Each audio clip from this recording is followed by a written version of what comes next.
Assalamualaikum warahmatullahi wabarakatuh. My name is Khalimatus. I'm from English Department 2 and my student ID number is T20196073. Okay, this time I will present about Introducing Translation Studies by Jeremy Monday's book, and in chapter 3. Here we go. The first is Roman Jacobson. Is an expert who popularized the term equivalence in difference. He stated that translation involves two different messages in two different codes. In other words, although translation involves two different languages, the message can be made commensurate when the language approach is no longer sufficient to guide a translator. He can use other procedures like Eugene A. Nida and Charles Taber, 1982, are two translation experts who popularized the terms formal correspondence, formal equivalence, and dynamic equivalence.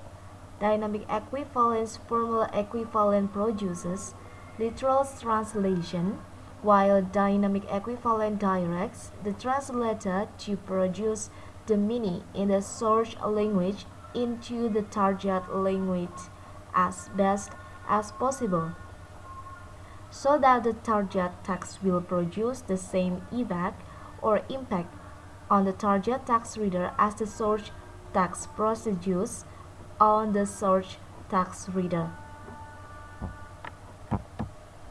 Next is Nida.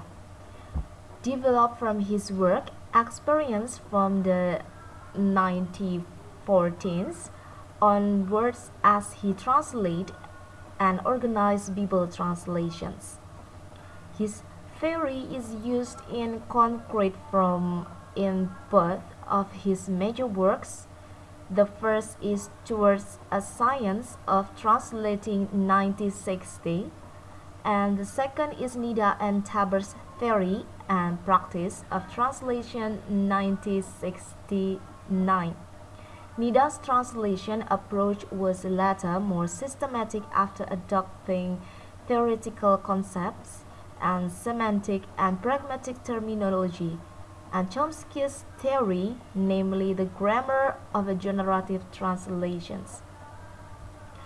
Nida classifies meaning into two parts. The first one is a linguistic meaning borrowing elements from Chomsky's model, and the second is referential meaning, denotative meaning, that is in the dictionary, and connotative emotive meaning. The technique over in determining a referential meaning and connotative emotive meaning focuses on analyzing word structure and distinguishing similar words in a related lexical fields. Next is Newmark's. So Newmark's approach departs from the idea that was instated by Nida to avoid the similarity of terms, especially in BS and BT. Newmark uses the terms semantic translation and communicative translation. Communicative translation tries to produce an influence for the reader as close as possible so as to obtain authenticity for the reader, and the semantic translation tries to translate as closely as possible the syntactic and semantic structure of BT.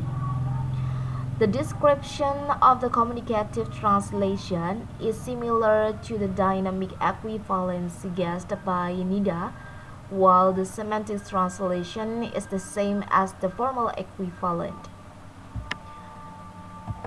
And the last is Sakola, divides the equivalence of a text that can be seen in 5 categories as follows. Four. The first one is a denotative equivalence. So denotative equivalence, which relates to the extra-linguistic content of a text that leads to its lexical textual factors. And the second is a connotative equivalence. So connotative equivalence, which relates to lexical choice of words, especially those relate to words that have close anonyms. And the third is text normative equivalence. Text normative equivalence relating to the types of text to be translated by describing and connecting usage patterns between two languages by using text function analysis. And the last is a pragmatic equivalence.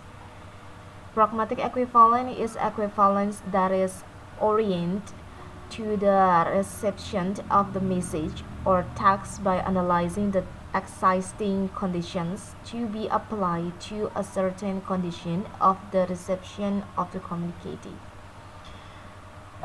Okay, I think enough about my presentation. If there any mistake, please forgive me. Wassalamualaikum warahmatullahi wabarakatuh.